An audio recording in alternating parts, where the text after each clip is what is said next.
Books are the basis, मतलब हमारी जो पाया है वो ग्रंथ है। तो हमारे शास्त्र जो है ना, वो शास्त्र हमको बहुत महत्वपूर्ण है, क्योंकि शास्त्र से हमको हमारी बुद्धि को मतलब शार्प होती है, बुद्धि शार्प होती है, सॉर्ड ऑफ नॉलेज प्रभुपाद बोलते थे। तो तीक्ष्ण करने के लिए, बुद्धि तीक्ष्ण करने के लिए, क्योंकि हमारी बुद्धि भ्रष्ट हुई है ये भौतिक प्रभाव, गुणों से, प्रभाव से। तो इसलिए शास्त्र पढ़ेंगे, पढ़ना चाहिए। प्रभुपाद बोलते थे ये सिर्फ बांटने के लिए नहीं है, खुद को पढ़ना है और बांटना भी है। तो खुद आचार और प्रचार दोनों भी होना चाहिए। भक्तों में, जीवन में आचार और प्रचार दोनों भी इंपॉर्टेंट है। तो इसलिए प्रभुपाद बोलते थे कि मैं मेरे शास्त्र में मैं हूँ, और मेरे जो तात्पर्य है उससे मैं लोगों को प्रचार करूंगा। तो आप लोगों को बांटो।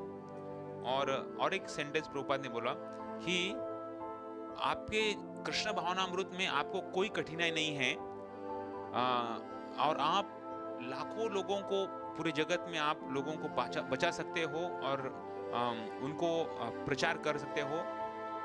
कब? जब आप आध्यात्मिक दृष्टि से आप तंदुरुस्त रहेंगे, आप एकजुट रहेंगे और आप उत्साही रहेंगे। ये ग्रंथों को बांटने के लिए 3 चीज बोला। एक तो हमको आध्यात्मिक दृष्टि से स्ट्रांग रहना है, मतलब तंदुरुस्त रहना है। हमारी साधना अच्छी होनी चाहिए। रोज हमारा खास करके जब हरे कृष्णा कृष्णा कृष्णा हरे हरे, हरे राम राम राम हरे हरे। तो ये जब अच्छा होना चाहिए। 16 माला या जो भी कितना माला कर रहा है, जितना भी आप माला कर रहे हो, अच्छा सा वो होना चाहिए। खास करके मुंह से बोलना है, कान से सुनना है। बहुत सारे विचार आएंगे मन में, उसको बाजू को रखना है ध्यान पूर्वक। प्रभुपाद बोलते हैं 16 गुड राउंड, 16 गुड राउंड्स, मतलब अच्छे 16 माला होना चाहिए और ध्यान पूर्वक होनी चाहिए। मतलब मुंह से बोलना और कान से सुनना, अलग अलग विचारों को बाजू को रख के। तो ध्यान पूर्वक जप होना चाहिए और अच्छे सा 4 नियम का पालन करना चाहिए और ग्रंथों को पढ़ना चाहिए।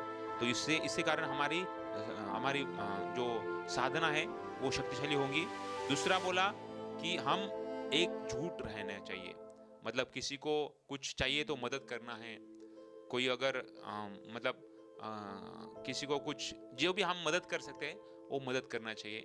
आध्यात्मिक दृष्टि से बहुत इंपॉर्टेंट है, क्योंकि हम एक दूसरे को, जब हमारे जीवन में कुछ होता है तो भक्तों से मदद, भक्त हमारा सब कुछ हम मानना चाहिए। तो वैसा हमारा होना चाहिए। भक्त एक परिवार है, ये हमारे समुदाय परिवार है।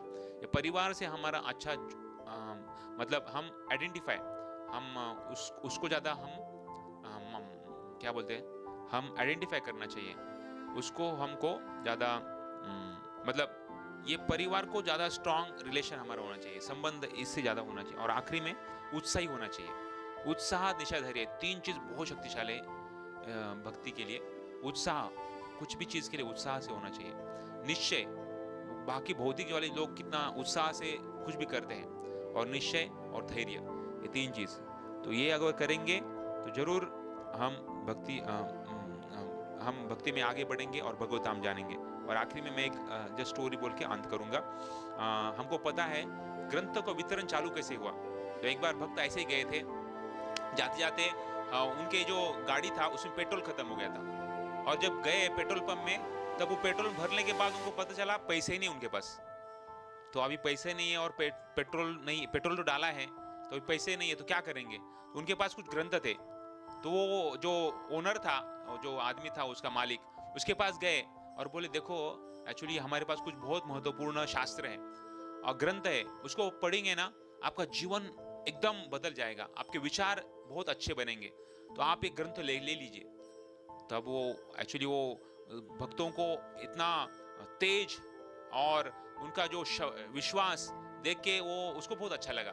तो बोला ठीक है दे दो मुझे। तो बोले ले लो, मगर एक चीज़ है। वो बोले क्या, हमारे पैसा नहीं है एक्चुअली, हमने आप पेट्रोल तो भरा, तो पेट्रोल के दाम में ये बुक्स आप रखो। तो बोले ठीक है चलो आप निकल जाओ, लेके रखेंगे। और जब प्रभुपाद को बोला तो प्रभुपाद बोले यही हमारा ग्रंथ वितरण चालू हो गया, और तब से हमारा ग्रंथ वितरण चल रहा है। तो प्रभुपाद बोले ये हमारा फैमिली बिजनेस है।